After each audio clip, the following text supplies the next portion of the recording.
આ એમના સંસ્કારો બતાવે છે।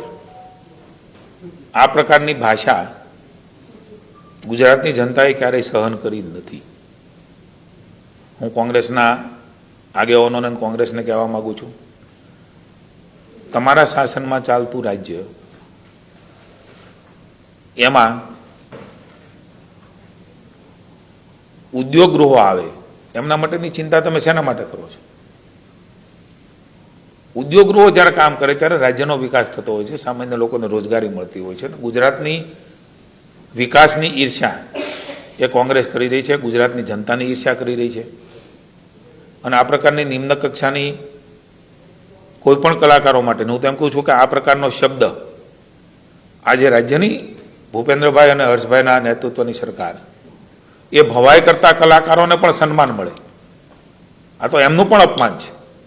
એ સંસ્કૃતિનો વારસો જાળવીને શેરી ગલીમાં કામ કરે છે, એને સન્માન કેમ મળે, એને એવોર્ડ કેમ મળે, એને કેમ પ્રગતિ થાય, એ પણ કેવી રીતે એનું કામ છે ચાલુ રહે, એના માટે સરકાર કામ કરે છે।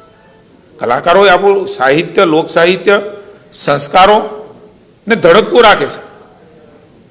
લાખો હજારો લોકોની મેદની ભેગી થાય છે। પણ મને એવું લાગે છે કે સનાતનની વાત, આ બધી જ વાતો સનાતનની છે। લોક ડાયરા, લોક સંગીત કાર્યક્રમો, આપણું ભવાઈ, આ બધી જ આપણા સનાતન સાથે જોડાયેલું છે। કોંગ્રેસને સનાતન સાથે કાયમ બાંધો રહ્યો છે।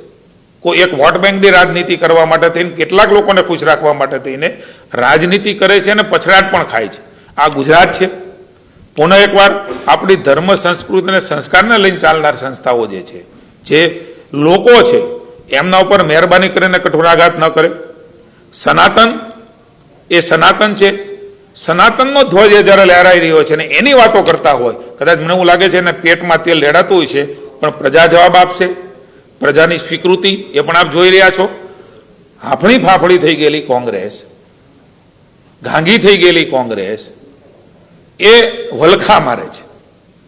ઘડીક પહેલો મુદ્દો પકડશે, ઘડીક સરકાર સામે પહેલો મુદ્દો પકડશે, ઘડીક પહેલો મુદ્દો પકડશે। હું તમને કહું છું, આપ સૌ વિચક્ષણ લોકો છો, અત્યાર સુધીમાં હું બહુ લાંબુ નથી કહેતો, ખાલી 5 વર્ષ કહું, 30ના 30 લેવો તો 30 લેજો, કેટલા મુદ્દાઓ પર એ લોકોને સમજાવવા નીકળ્યા, મત લેવા નીકળ્યા, કાર્યક્રમો કર્યા, એમાં કયો કાર્યક્રમને કઈ સ્વીકૃતિ લોકોએ આપી?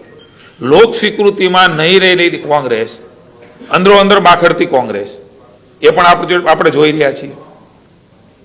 ધારાસભ્યો સામસામી બાંધતા હોય, રાજ્યના નેતાઓ સામસામી સ્ટેટમેન્ટ કરતા હોય, આવી દયનીય સ્થિતિ કોંગ્રેસ